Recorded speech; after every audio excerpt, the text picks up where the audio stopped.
Today, we're diving into the complex and often tumultuous political landscape of Zimbabwe. Grab your tea, because things are about to get intense. Let's rewind a bit. Do you remember the Gukurahundi massacre from the 1980s?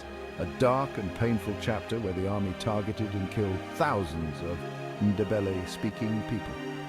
Fast forward to today, President Emerson Mnangagwa has started a program to address these atrocities, but here's the kicker. Many survivors are skeptical. They doubt the sincerity of a man who was allegedly involved in these very atrocities. So what's in this program?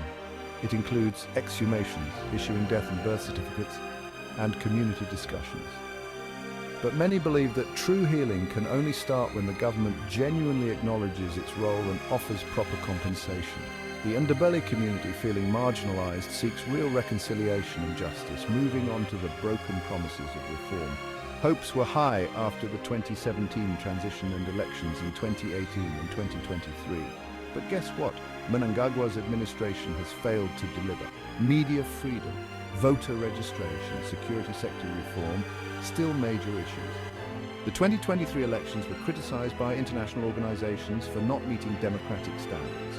The opposition, led by the Citizens Coalition for Change, or CCC, called for a rerun or a unity government. They cited widespread irregularities. The CCC is urging regional and international actors to pressure the Zimbabwean government for substantial political reforms. They emphasize the need for an independent judiciary, a fair electoral process, and security sector reform. Let's not forget the recent elections. President Mnangagwa secured victory amidst accusations of fraud and voter intimidation. Opposition leader Nelson Chamisa and the CCC alleged significant electoral malpractice. The election process was marred by reports of violence, restrictions on journalists, and irregularities in vote counting. These issues echo Zimbabwe's long struggle with electoral integrity. Now, here's where it gets even more interesting. So, Mnangagwa recently returned from the China-Africa summit to some unsettling news. There's talk that the military is against his bid to extend power. Yep, the very institution that played a crucial role in his rise to power may now be his biggest obstacle. With a history of economic mismanagement and political instability, Zimbabwe faces an uncertain future.